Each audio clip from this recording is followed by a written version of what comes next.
Mabuhay ang Diyos! Maligayang ika-30 anibersaryo, mga kapatiran sa Day by Day. 1 Corinthians 9:16. I preach the gospel. Necessity is laid upon me. Woe to me if I do not preach the gospel. Ito po ang napaka-tapang, napaka-tibay na pahayag ni Pablo. Sumpain ako kung hindi ko ipangangaral ang mabuting balita ng kaligtasan sa pangalan ng Panginoong Hesus. Kailangan ko itong ituro at hindi ko pwedeng ipagyabang ang pagtuturo nito. Ito isang tungkulin, sabi ni Pablo. Sa ating pagbubulay-bulay sa kabutihan ng Diyos sa nakaraang napakaraming mga taon, ang pag-aaral natin ay paglingon sa nakaraan at paggawa din naman ng mapa ng darating pa. Preach Christ. Ipangaral si Kristo. Pinupuri namin kayo, Panginoon, sa lahat ng pagpapala, pagtutuwid, pagtuturo, at maging sa mga dinaan ng mga pagsubok na sa inyong tulong ay napagtagumpayan. Salamat sa iyong pagpapalago sa amin, pagpapalawak ng aming kaalaman, maging ng gawain. At ngayon, Panginoon, suriin niyo po kami, timbangin at maipakita niyo sa amin ang aming kalagayan at nang sa gayon ay lalo kaming mapalagay sa mas matibay na tungtungan upang harapin ang darating pa. Kayo po ang mangusap, kayo na Diyos ng kapatiran na ito. Wala kaming nais ibang dinggin na tinig kundi ang sa inyo. Marapatin yung gamitin niyo ang inyong lingkod, ngunit kayo ang maging tagapangaral. Pinupuri namin kayo, pinasasalamatan, dinadakila sa ngalan ni Jesus na inyong anak, aming Diyos at tagapagligtas. Amen. It's very important to note how the Jesus community grew. Ang Panginoong Hesus ay tumawag ng isa, dalawa, tatlong mga tao, at siya ay nagkaroon lamang ng unang 12 alagad. At dahil sa pinagmulan na yon, lumingon kayo sa kapaligiran, narito tayo, bunga ng pagtawag na yon. At bunga naman ang pagsunod ng mga tinawag. Tulad din ng kanyang ginawang pagtawag kay Pablo, though originally not a member of the 12, but later on was revealed to by God with great truths that most of the New Testament that is our guide today was written by this great disciple. So the first disciples joined and followed Jesus.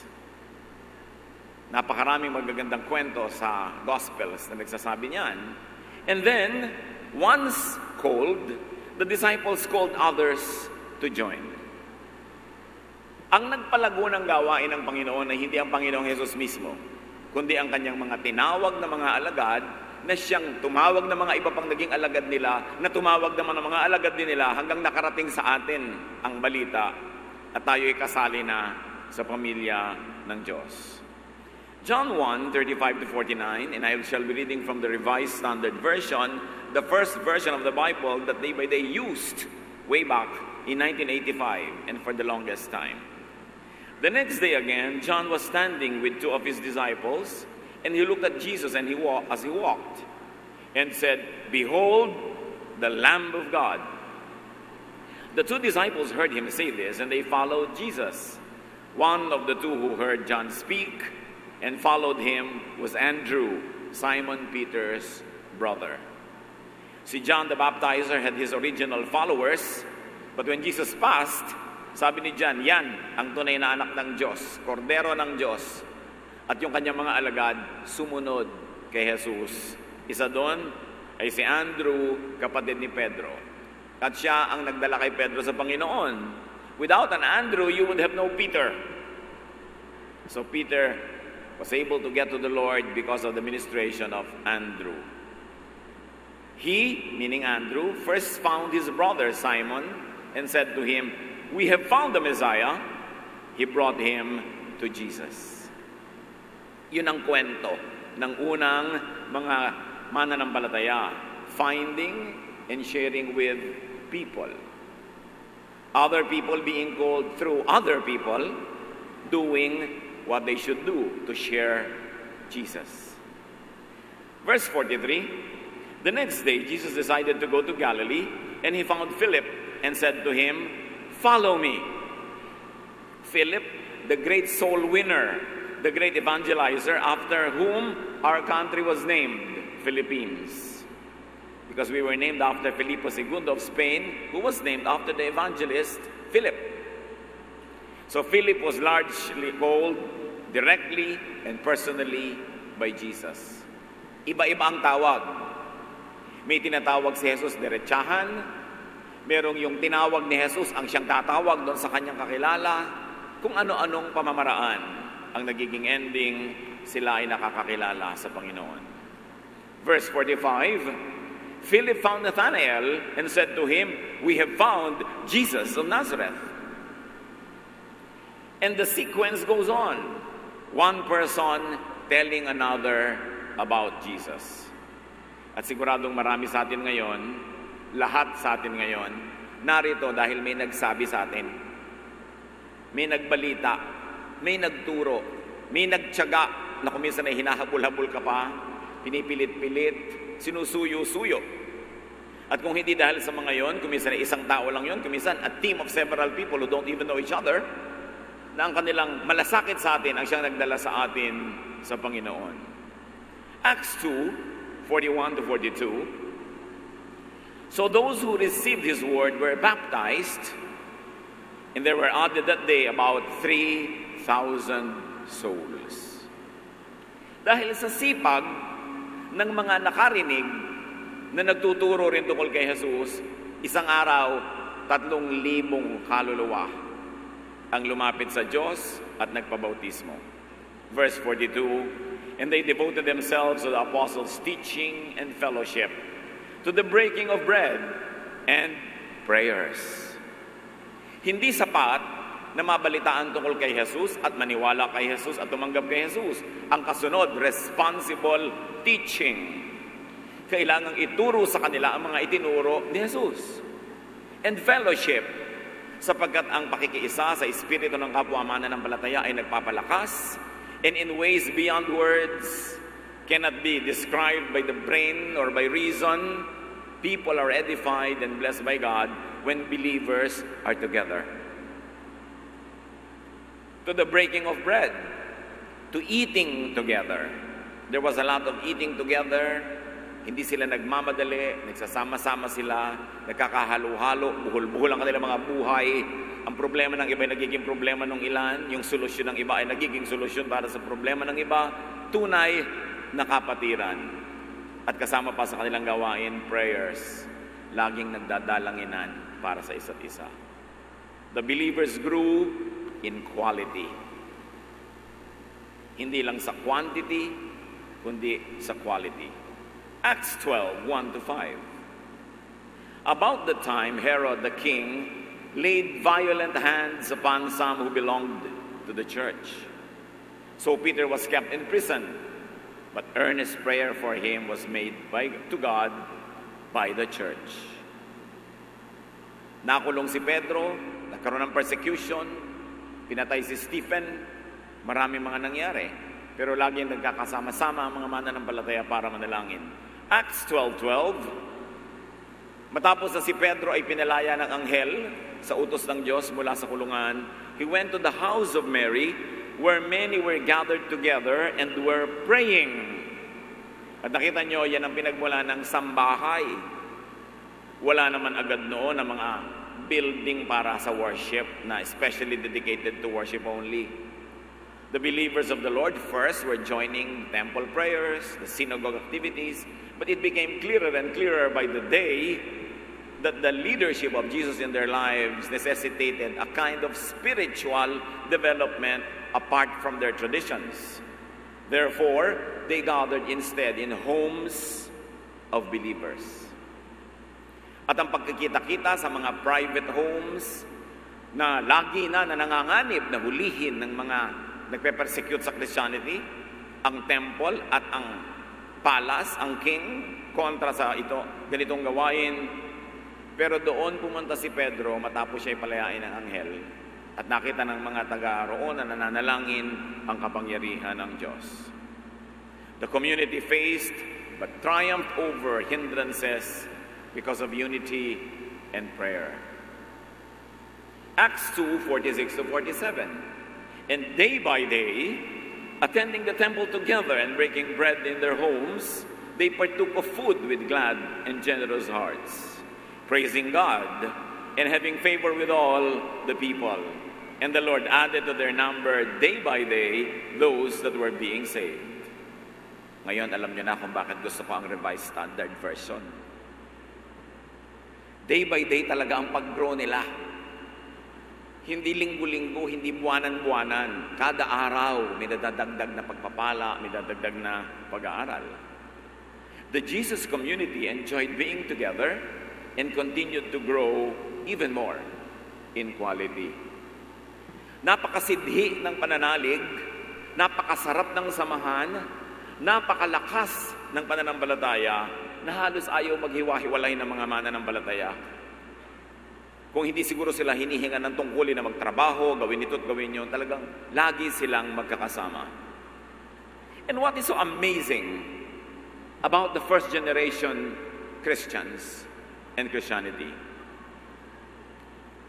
Early church history repeats in the history of day by day, whose 30 years anniversary we celebrate today. Ganon ang pattern na nangyari sa atin. Paano nga ba, tanong ng mga bagong dumadalo sa atin, nagsimula ang day by day Jesus family at paano ito lumago? Noong June 1985, I was working as editor at the King Khaled Specialist Hospital in Riyadh. We started a Bible study. I called several of my co-workers to do a Bible study in the compound of our hospital that is fairly protected from the authority of the local police because it was a compound that had a contract with the Saudi government that it would enjoy a lot of freedom inside that compound. But nevertheless, it was still in Saudi Arabia. And our first Bible study was sheltered in the house of our sister Amy Gibson. In this house, in Riyadh, in 1985, 7 tao ang nagsimula ng gawain ito. I asked several people. Isa sa kanila ay nagpatuloy at ngayon isa sa mga pastora natin, siya si Cora Valenciano na pastora sa Day by Day, Qatar. Yung iba ay nagpunta na sa iba't ibang mga bansa, hindi na sila nakapagpatuloy na kasama natin at meron namang tinawag na ng Panginoon, bagamat sa kanyang earthly life ay talagang kasama natin siya sa Day by Day. Sa 7 sumama na ito, napuno ang bahay. Dumami ng dumami at hindi na magkasya. Pero may panganib.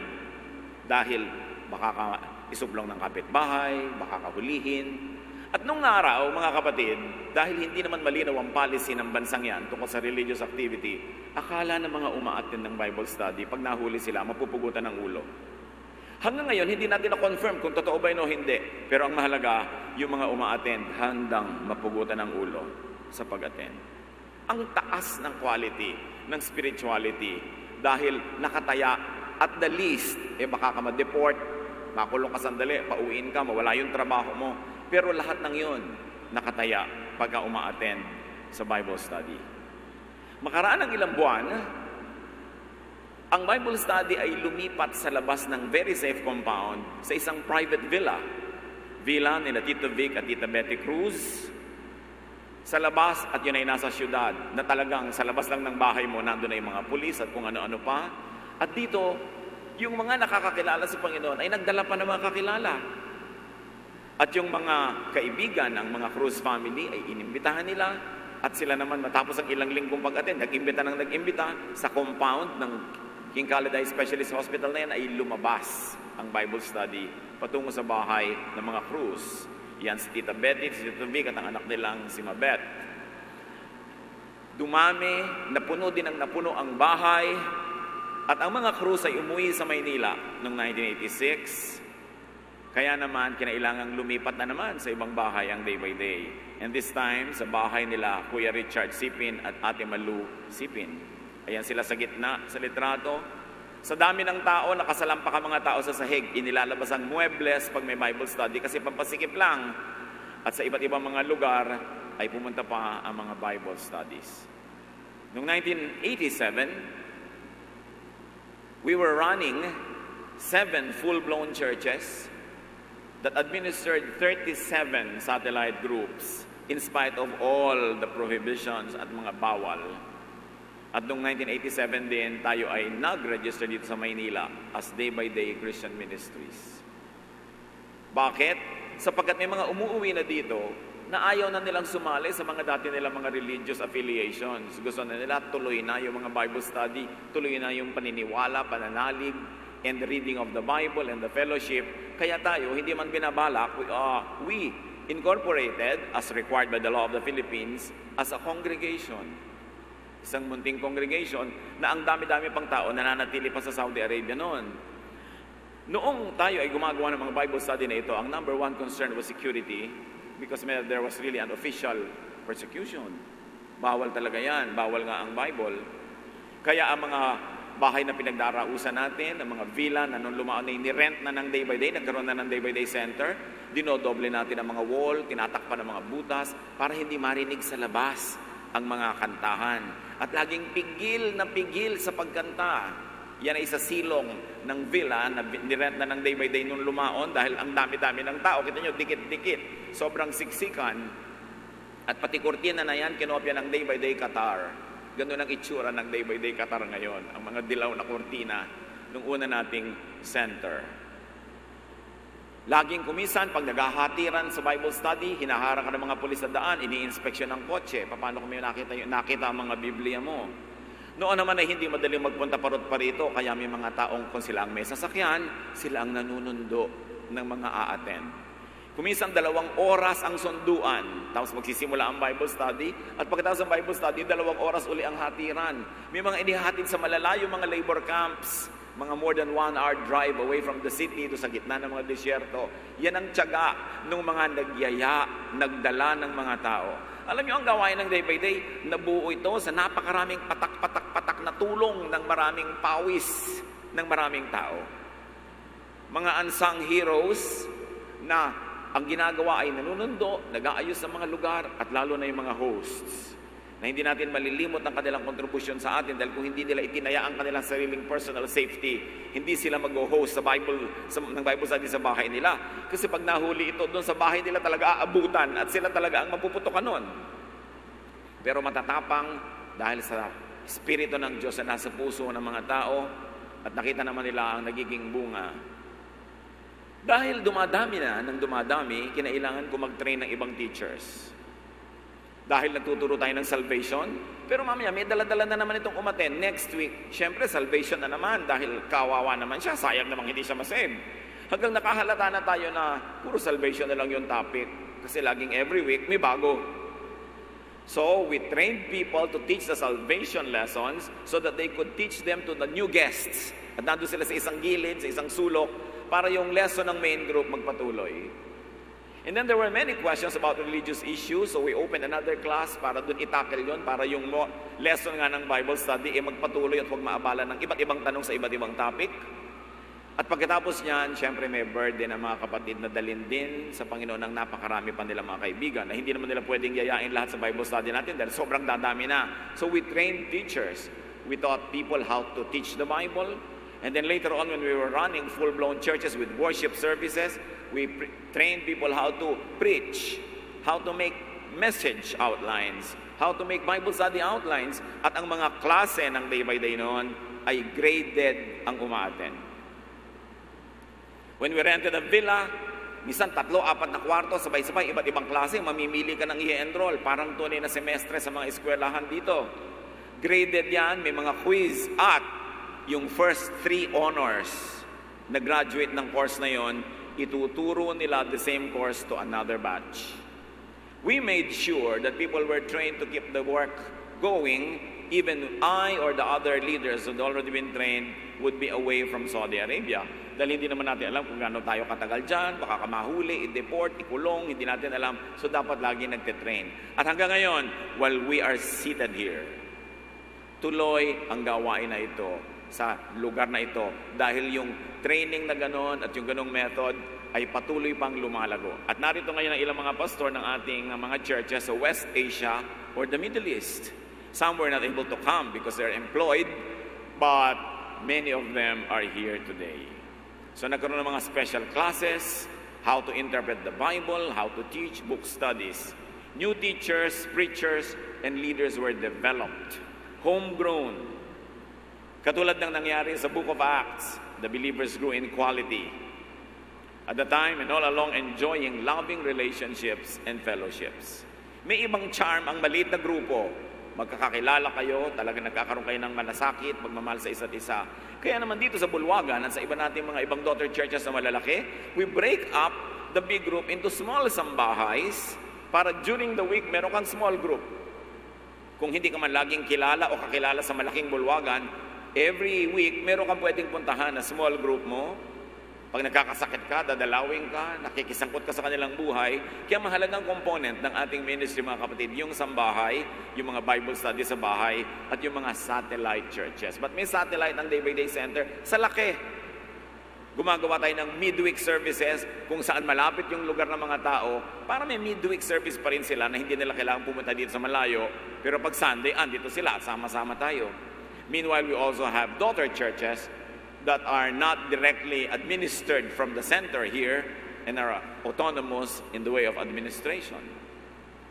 Ganyan-ganyan kung paano lumago ang gawain noong unang henerasyon ng mga mananampalataya. Dumating ang punto na lumakas ang loob ng mga Kristiyanong day by day sa Riyadh na nagfe-fellowship pa sa mga disyerto. Yung ang dami-dami, ayan, nakita niyo sa gilid ng bundok. Bakit nasa gilid ng bundok sa kadisyertohan? Para huwag tamaan ng araw. Pero pag Bible study, sikat na araw, ayan, sa ilalim ng araw, aralan ang mga tao, Bible study. Kantahan yan, dala-dala ang mga sound system, may mga special numbers, at yan ay mga 2 hours away from the city. This is under a huge tent that is carpeted para matiyak na hindi ka makatapak ng alakdan habang nagfe-fellowship. At ginagawa yan ng ating mga kalalakihan one day before the fellowship. Nandun na sila sa desyerto. Humuhukay sila ng mga toilet, nagdadala ng water supply, generator, para andar ang fellowship. Kasi hindi mo pwedeng gawin ng ganitong kalaking fellowship in the city. Makikita ka ng authorities. At napakasaya, napakaganda ng samahan. At patuloy na makikita nyo ilang-ilang mga larawan na kuha nung panahon na nagsisimula ang day by day sa Saudi Arabia. Yung mga pastor ngayon, nakikita nyo yung mga bagets dyan sa picture, sila yung mga bagets pa rin ngayon, nakikita nyo. Dyan sa mga front rows natin. May mga apo na sila, at mga apo nila nandito, napakasaya. Our first baptism happened in the house of Kuya Hermie Manyabo. Dahil yung villa niya may sariling swimming pool, doon kami nag-worship. Meron tayong kapatid, si Kuya Eli, na empleyado sa US Embassy. So nailipat natin yung lumalaki nating worship sa compound, na recreation compound ng US Embassy. So we were covered security-wise. Lahat ng mga miyembro ng kapatiran na may kilala, may contact, may ganito at may gano'n na resources, iniaambag nila kay material, kay financial, kay connections para yung church lumago. The community faced the triumph over hindrances by unity and prayer, tulad ng panahon nila Peter. Marami mga banta, marami mga danger. Minsan, magsisimula na tayong mag-worship, may mga religious police sa baba na gustong pumasok at mag-inspeksyon. I allowed yung kasama nilang guide na siya pang nagbisto sa day by day doon sa mga religious police at siya ang dinala ko sa paligid. Hindi alam ng mga kapatiran na may mga pulis na pala sa baba. Konti lang nakakaalam. Una-una na si Kuya Ed Manalo. Siya kasi tinanong ko, bakit ka namang mutla? May mga pulis sa baba. Anong gagawin natin? Pakyatin mo isa lang. So ako mismo ang humarap doon sa isa na yon. Ipinakita namin yung library, yung tape ministry, kasi ang lahat ng messages natin nun, kinokopya, tapos uwi na ng mga umattend yung kopya nun para ma-review pa, ipapadala sa mga asawa dito sa Pilipinas. Pinakita ko lahat ang ginagawa namin. Sabi ko, kung kailangan mag-report ka, meron kang Panginoon, mag-report ka. Pero kami may Panginoon din. Patuloy kami sa aming ginagawa. Tiyakin mo lang, wala sa report mo yung sex, o gambling, o alak. Gusto mo, i-report mo ang nakita mo. Pero alam niyo pagkatapos noon, na umalis sila, di nag-worship kami. At nung matapos yung worship, tsaka ko announce, kilala niyo ba? Alam niyo ba kung sino yung kasama ko umiikot-ikot? Pulis yun, kaya magbalot-balot na tayo. So, bigla kami nagbalot-balot. Yung villa, para magkasya kami, maliliit kasi mga kwarto, kahit malalaki yung bahay, ginigiba namin ang mga dingding niyan. Tinitibag ang mga konkretong dingding para magkasya, magkaroon ng hall. Pero handa rin tayo kasi may mga materials tayo na wallpaper, nakamukha ng giniba, mga electrical connections, mga ilaw-ilaw. Kaya pagtalikod namin, ginawa uli ng mga kapatiran yan. Yung mga tinitibag, dala-dala yan ng mga kapatiran is 1 kilong buhangin na inilalabas, itatapon sa malayo. At nung binalik yan, yung mga buhangin na ipinasok, mga hollow block, isa-isang dala, kanya-kanya, nabuo yun. Nung ni-raid yung lugar na yun after 1 week, wala silang inabutan na worship halls, maliliit na kwarto uli. Ewan ko kung ano nangyari doon sa nagsuplong. By the way, yung nagsuplong, Pilipino. Taga-South. Kaya natin tiniyak na isa lang yung makakaakyat para walang witness sa sasabihin niyang nakita niya. So siya lang may sabi. Tapos paano niya papatunayan na i-restore yung villa? Ang daming ganyang kwento mga kapatid. Ang dami nating dinaanan bago tayo naging ganito. Pero bawat araw, kaya nga day by day, kung anong kailangan gawin, yun lang ang ginagawa. Noong 1988, umuwi sa Pilipinas, ang isang pastor natin, si Pastor Cesar Pasino, itinayo niya ang kauna-unahang formal, full-blown local church sa Pilipinas ang day by day sa Nasipit, Agusan del Norte. Yung humble building na yan, dyan muna yung day by day. Mamaya tingnan nyo sa exhibit nila kung ano na ang itsura ng building ng day by day sa Nasipit. At tingnan nyo rin ang lahat ng mga exhibit dyan sa paligid. Noong 1989, ang inyong lingkod ay aarestuhin. May nagsabi sa atin, reliable sources. Kung kaya nagpasya ang ating mga elders na pauwiin ako rito, at umuwi naman ang inyong lingkod dito, maraming nagtulungan para mangyari yun. At nalipat na ang Day by Day Center dito kasama na inyong lingkod at sinimulan nating itayo ang formal, full-blown ministry on a church level dito sa Maynila. Pero later on, meron talaga tayong isang kapatid tulad ni Pedro, nakulong, dinakip dahil sa kanyang religious activity. At dahil sa mga naging investigasyon na naging bunga ng pagkakadakip niya, marami mga elders natin ang na-implicate at sila ay dineport, pinauwi at naging mga pastor din dito at yung iba nakarating sa iba't ibang mga bansa. So mula nung tayo ay nandito na sa Pilipinas noong 1989 ay patuloy na naggawa tayo ng maraming mga activities and satellites and daughter churches in the Philippines and abroad got born. Paano tayo nagkakaroon ng mga churches abroad? Pag yung ating mga workers, mga members sa iba't ibang congregation ay malilipat ng ibang bansa, ang lagi nilang marching orders, mag-start kayo ng Bible study. Kaya sanay ka kaya hindi, basta masasanay ka rin yan. Pagka ginawan mo na ngayon, mag-start ka ng Bible study. At pag dumami na ng dumami uma-attend sa'yo, magiging worship group na kayo, mag-worship na kayo. At kung kailangan i-register sa ibang bansa, mag-register kayo para kayo recognize. And that's how day-by-day churches abroad were born. Dala-dala din ng mga taong nakarinig ng magandang balita, una sa Saudi Arabia and then sa iba't ibang mga bansa na napuntahan ng balitang yon. Today, my dear brothers and sisters, on our 30th anniversary, we celebrate the Lord's abundant blessings at tayo ay dinala pa ng Panginoon, pribilehyo na gamitin itong pagkalaki-laking bulwagan na ito. At tayo napakaraming taon na dito, ang dalangin natin ay patuloy pa tayong payagan ng Panginoon na dito manamba. Pero dito man o sa iba, pareho lang yon, basta ang Panginoon ang ating sinasamba. Sari-sari mga baptism, ang nagaganap, mga activities, at yan ay alam nyo. Ngayon, ang bulwagan natin o ang center ay may 25 satellite churches under the direct administration of the Bulwagan or the Day by Day Center. Meron tayong 23 daughter churches, not directly administered from the center, but they are here and all the pastors are here also.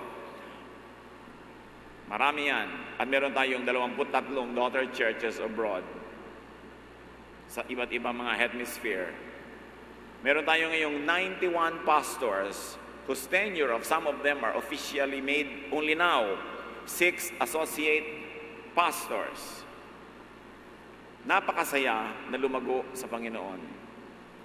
At ang isa sa mga kagalakan ko bilang inyong punong pastor, kung meron tayong mga batang mga anak dito na mag-a-abroad, maghahanap ng trabaho, tuwang-tuwa ako na pag ang pupuntahan nila mga lugar may day by day na. May sumasalubong na sa kanila sa airport, meron na agad pabaon sa kanila mga kutsara, tinidor, plato, kung ano-ano.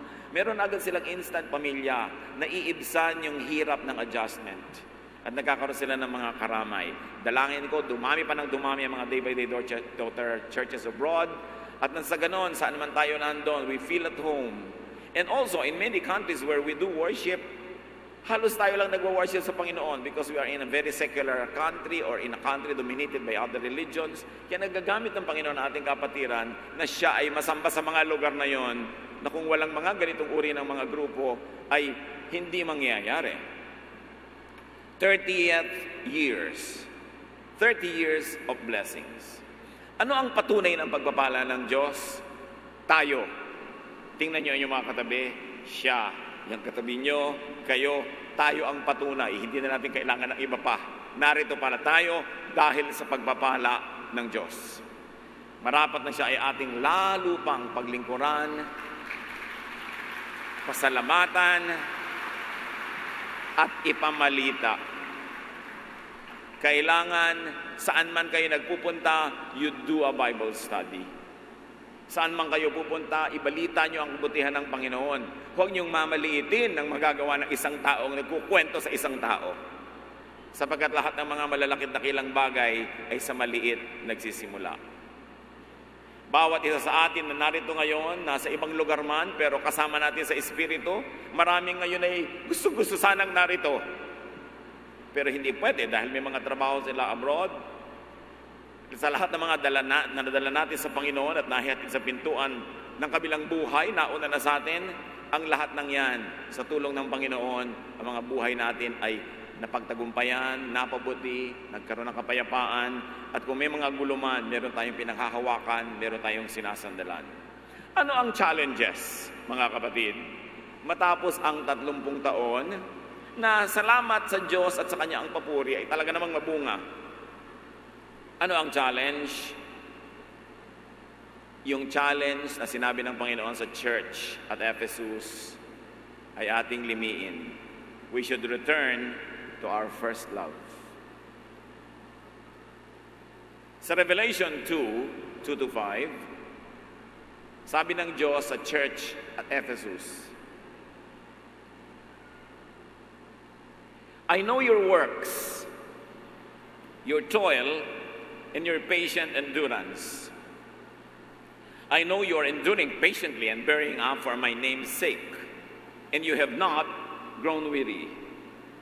But I have this against you, that you have abandoned the love you had at first. Remember then from what you have fallen, repent, and do the works you did at first. Sobrang naging matagumpay ang gawain sa Ephesus, lumaki ang church. Kung pupunta ka ngayon doon, makikita nyo ang mga guho ng napakalaking basilika, malaking bahay dalanginan ng mga naunang Kristiyano doon. Prosperous town, prosperous church. Masipag ang mga manggagawa, maraming works of service, maraming ministries. Pero sabi ng Diyos, alam nyo, meron akong isa nasakdal laban sa inyo. Tinalikuran nyo ang inyong unang pag-ibig. Naging puro kayo gawa, puro performance, puro activities. Hindi na kayo nagmamahalan. Hindi nyo na ako ganun kamahal. You are busy with my work, but do you have time for me? Do you love me? Do you spend time with me in prayer and meditation? Do you commiserate with your brothers and sisters? O sa kumisan, sa pagiging busy nyo sa ministry, nagtatapakan pa kayo, nagkakagatan pa kayo. At minsan, nag-aagawan pa kayo ng convert, nag-aagawan kayo ng sound system, nag-aagawan kayo ng ganito at ganon. Sabi niya, I have this against you. You have abandoned your first love. And what is that first love? An emotional, personal love for God and for our fellow men. Love for souls that make us very effective and powerful soul winners. Sabi ganyan, pagsisihan ninyo ang pagtalikod nyo sa inyong unang pag-ibig. Tingnan ninyo, tingalain kung saang taas kayo nang galing sa inyong pagkakahulog ngayon. At bumalik kayo doon, return to your first love. Hindi naman sinasabi sa atin na tayo yan. Pero magandang paalala. Kasi ang mga taong mabunga, busy, sometimes we mistake activity for achievement. Sometimes we think that just because we are busy in the ministry, we're already godly. Sometimes we think because there are many people and there are many proofs that we are fruitful, that God is already pleased. But God likes the first love. The love that we have for Him and for our brothers and sisters. And then the love for other people outside of the church. Beyond achievement, beyond figures and numbers, love. Sabi niya, ang ganda-ganda na sana ng record nyo, kaya lang, sa pagiging busy nyo, nalimutan nyo ng magmahalan. Ganyan din kumisa ng mga mag-asawa, mga pamilya, yumaman, nagkaroon ng magagandang trabaho, umasenso, pero nawala yung love. Kasi ang nabigyan ng pansin, yung mga material things, pagpupundar, pagbili nito, pagkita ng pera, ang unang mahalaga sa Diyos, love. Kaya, magkanya-kanya tayong suri sa ating sarili at kanya-kanyang paghuhusga sa sarili at kung ano man ang dapat natin gawin, yan ang paalala ng 30 years na ito. We always should return to our first love. The fellowship must first and foremost be loving. Hindi napaka-efficient, napakagaling, pero nag-aawayan, nagkakagalit, nagseselosan. First and foremost, priority ang love. Keep repeating the beautiful love story of our church.